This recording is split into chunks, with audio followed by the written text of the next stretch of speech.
Assalamualaikum warahmatullahi wabarakatuh. Alhamdulillahilladzi arsala rasulahu bil huda wa dinil haqq liyuzhirahu 'ala dini kullihi wa kafa billahi syahida. Asyhadu alla ilaha illallah wa asyhadu anna Muhammadan nabiyyan wa rasulan nabiyya ba'da ma ba'du. Alhamdulillah, hari ini Allah masih memberikan kepada kita nikmat yang luar biasa sehingga kita masih dapat bertatap muka walaupun secara virtual.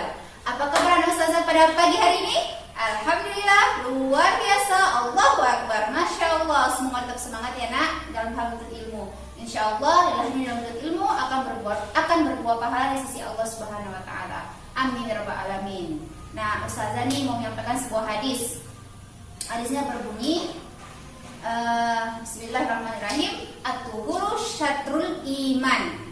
Kebersihan itu adalah sebagian dari iman.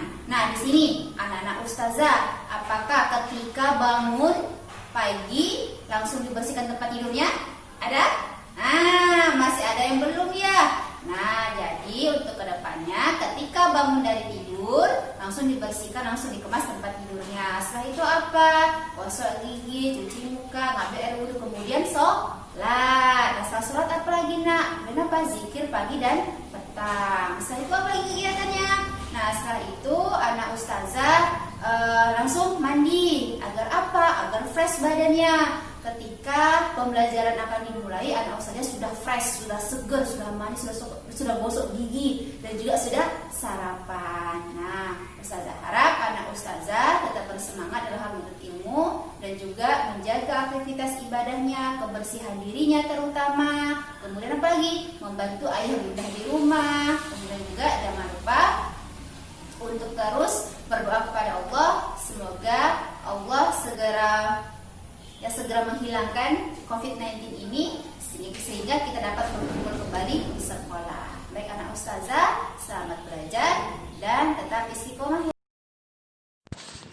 Baik anak Ustazah, insya Allah mas tetap semangat ya dalam hal menuntut ilmu. Insya Allah lelahnya dalam menuntut ilmu akan berbuah pahala di sisi Allah. Nah baik, kepada anak Ustazah silakan diperhatikan. Kita akan membahas tentang macam-macam bunyi pantul. Nah, bunyi pantul itu dapat memperkuat bunyi asli jika jarak antara sumber bunyi dan bidang pemantul sangat dekat.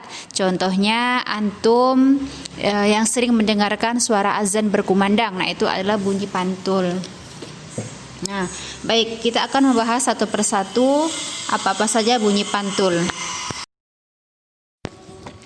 Salah seorang pendaki dari puncak gunung meneriakkan kata-kata tertentu. Teriakan terdengar tidak hanya satu kali, tetapi 2-3 secara berurutan kemudian melemah. Gejala apakah ini? Bunyi yang kedua yang didengar itu adalah gema.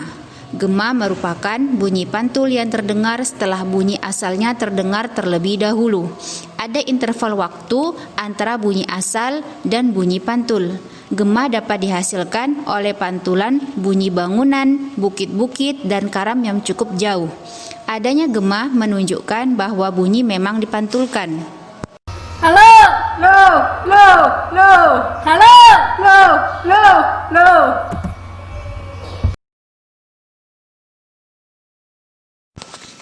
Baik kepada anak Ustazah, bunyi gema adalah bunyi yang terdengar setelah bunyi asli. Hal ini terjadi jika jarak sumber bunyi dan bidang pemantul sangat jauh. Silakan anak Ustazah perhatikan contohnya kembali. Selanjutnya yang kedua, macam-macam bunyi pantul yaitu bunyi gaung atau kerdam. Bunyi gaung terdengar bersamaan dengan bunyi asli sehingga membuat bunyi asli tidak dapat terdengar dengan jelas.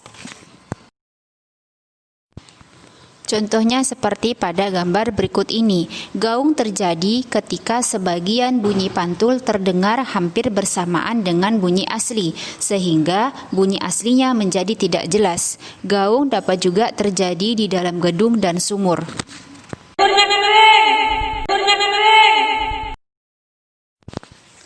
Tabung bicara merupakan suatu tabung yang terbuat dari logam yang ujungnya terbentuk corong.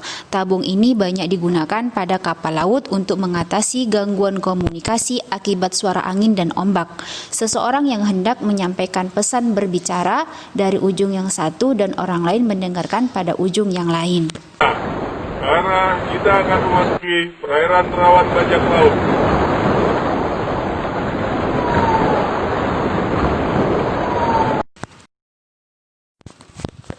Steteskop adalah sebuah alat yang digunakan dokter untuk memeriksa suara nafas dan detak jantung seseorang. Alat ini terdiri dari selang yang ujungnya berbentuk corong. Selang ini dihubungkan dengan dua selang lain yang menuju telinga dokter.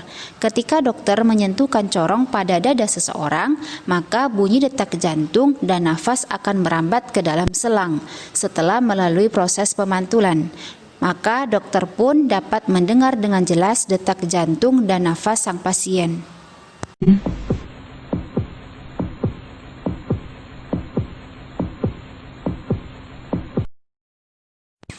Sekarang silakan kepada anak ustazah melakukan praktikum, yaitu terjadinya bunyi gema dan gaung. Silakan dipraktekkan dan minta tolong kepada ayah atau bunda. Kemudian isi jawabannya di link Google Form. Jazakumullah khairan. Baik anak ustazah, demikianlah tadi pembahasan materi kita pada hari ini. Semoga dapat dipahami. Dan jika ada yang tidak paham, silakan tanyakan langsung kepada ustazah. Dan kita tutup dengan doa kafaratul majelis. Subhanakallahumma wa bihamdika asyhadu an la ilaha illa anta astaghfiruka wa atubu ilaik. Walhamdulillahirabbil alamin. Jazakumullah khairan. Assalamualaikum warahmatullahi wabarakatuh.